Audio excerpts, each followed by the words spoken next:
ओम अंतरिक्षाय नमः। ओम वायुवे स्वाहा। इदं वायुवे नमः। ओम ब्राह्मणे स्वाहा। इदं ब्राह्मणे नमः। ओम छंदोभ्यः स्वाहा। इदं छंदोभ्यो नमः। ओम पृथिव्यै स्वाहा। इदं सूर्याय नमः। वेद मंत्रों की गूंज और संस्कार में हिस्सा लेते बच्चे दरअसल अयोध्या में आयोजित अखिल भारतीय चाणक्य परिषद और अखिल विद्वत धर्म विचार समिति की ओर से आयोजित उपनयन संस्कार का हिस्सा हैं।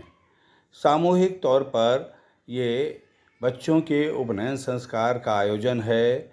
इसमें अलग अलग समाज वर्ग से आए हुए बच्चों का उपनयन कराकर उन्हें ब्राह्मण होने की दीक्षा दी जा रही है, उन्हें वेद पाठ करने योग्य बनाया जाता है। कार्यक्रम में वैदिक रीति रिवाज से विद्वज्जनों ने विद्वानों ने ब्राह्मण बटुकों का उपनयन संस्कार कराया है। सबसे पहले विप्र बटुकों का क्षौर कर्म कराया गया, उसके बाद स्नान शुद्धिकरण, दही चूरा और शक्कर का भोग प्रसाद बटुकों को ग्रहण कराया गया। विप्र बटुकों को यज्ञोपवीत, मृगचर्म, मेखला धारण, गुरु दीक्षा कराने के पश्चात वेदाध्ययन व समार्तन विधि संपन्न कराई गई। इस आयोजन में बलरामपुर, गोंडा, बहराइच, सुल्तानपुर, बाराबंकी, अयोध्या के परिवारों के बच्चे शामिल हुए और इस मौके पर उनके अभिभावक भी मौजूद रहे। इस आयोजन के मुख्य अतिथि सिद्धपीठ नाका हनुमानगढ़ी के पीठाधीश्वर महंत रामदास रहे। उन्होंने बटुकों को अपना आशीर्वाद दिया। यज्ञ का संपूर्ण कार्य कराने वाले याज्ञिक आचार्य पंडित अनिल कुमार द्विवेदी, पंडित सोमदेव वैदिक, शिवानंद वैदिक, वैदिक रामानुजा, वैदिक श्यामनारायण द्विवेदी, वैदिक सच्चिदानंद मिश्र, वैदिक वीरेंद्र कुमार द्विवेदी तथा वैदिक नमो नारायण आदि प्रमुख हैं। कार्यक्रम के मुख्य आचार्य पंडित श्रवण कुमार मिश्र ने आयोजन के बारे में पूरी जानकारी दी। आज यहाँ पर वैसे बहुत सारे वर्षों से यहाँ जो परशुराम शिव पंचायतन मंदिर है, यहाँ साक्षात भगवान परशुराम जी विराजमान हैं और जिनका जो तीनों रामों में सबसे ज्येष्ठ राम है, उनका यहाँ पर मंदिर है, वहाँ पर उनकी सेवा होती है। उनके सानिध्य में बहुत वर्षों से यहाँ दूर दूर से कई जनपदों से बालक आते हैं, उनका उपनयन संस्कार होता है। उसी तरह इस बार अखिल भारतीय चाणक्य परिषद के साथ और हमारा जो अखिल भारतीय विद्वत धर्म परिषद है, उसके दोनों मिलकर के ये उपनयन संस्कार चल रहा है। और यहाँ बिल्कुल विधि विधान से जो शास्त्र का नियम है उसके अनुसार यहाँ उनका उपनयन हो रहा है। उनको उपदेश दिया गया, क्योंकि यज्ञोपवीत का बहुत बड़ा महत्व है।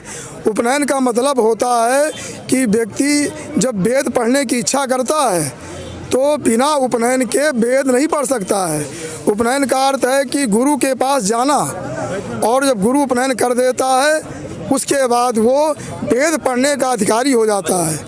और क्योंकि हमारे यहाँ सारे रत्न सब कुछ वेद में है, विद ज्ञाने, सारा ज्ञान का भंडार ज्ञान देने वाला वेद है। विद विचारणे, सारा विचार वेद में है। विद, इस बार विद लाभ है, अगर जितना लाभ आपको चाहिए सारा लाभ वेद के अंदर है। विद सत्तायाम, अगर सत्ता भी चाहिए तो वेद के द्वारा सत्ता प्राप्त होती है, अगर वेद के नियम में चलते हैं। महर्षि पतंजलि जी ने कहा है कि ब्राह्मणेन निष्कारणो धर्मा षडंगो वेदो अध्ययो गेयश्चा।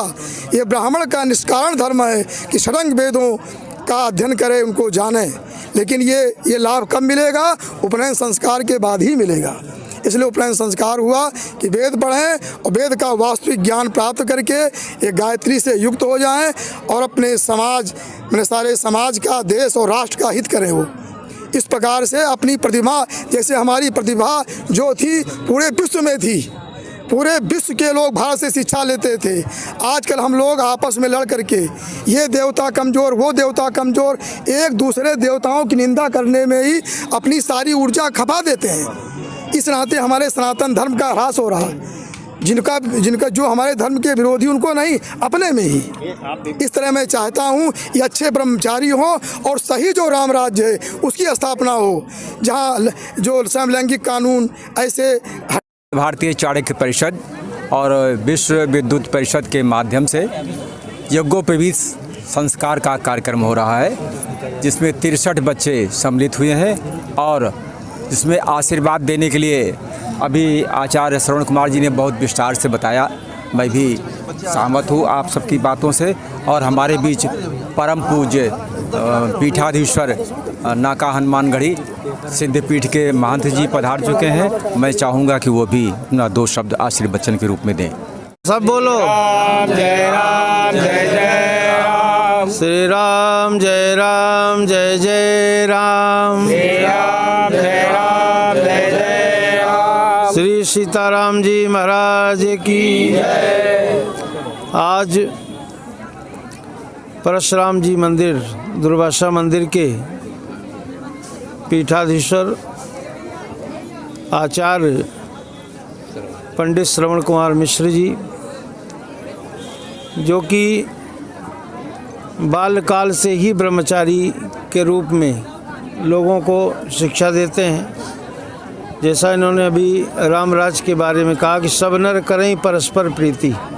जब परस्पर प्रेम होगा, संवाद होगा, तभी हम कोई भी, चाहे यज्ञोपवीत संस्कार हों, चाहे विवाह हों, जैसे चर्चाएं होती हैं कि बिना समझे बूझे जैसे लोग सागोत्री विवाह करने लगे, ये बंद हो। विचार करके हो कि ज़्यादातर प्रायः हो कि अपनी जो बेटी हो वो उच्च कुल में हो और उच्च कुल में अपने से उच्च कुल में दी जाए। सबसे बड़े ब्राह्मण होते हैं शुक्ल गर्ग गोत्री, 3-13 ये सरयू पारीण में होता है। फिर कानकुब्ज में होते हैं तिवारी जो ब्राह्मण होते हैं, दमा के, गोपाल के, गोवर्धन के, चट्टू के, ये 4 तिवारी बड़े माने गए। ऐसी स्थिति में आज पंचकोशी परिक्रमा मार्ग में जो 63 बच्चों का यज्ञोपवीत संस्कार हुआ, तो हम सभी को बधाई देते हैं कि वो जो उनके सनातनी जो व्यवस्था हमारी पद्धति है उसका पालन हो। और प्रत्येक माता पिता के धर्म है कि जब बेटा 7 साल 9 साल 11 साल का हो जाए तो उसको गुरुकुल में ले जा कर के सबसे पहले संस्कृत विद्या का अध्ययन हो, और ना घर में हो पावे यज्ञोपवीत संस्कार तो वो गुरुकुल में ही आचार्य के समीपस्थ वह कार्य होना चाहिए। यज्ञोपवीत गायत्री मंत्र लेने के बाद ही वो पूर्ण रूप से जो है ब्रह्मचारी माना जाता है, वैष्णव माना जाता है।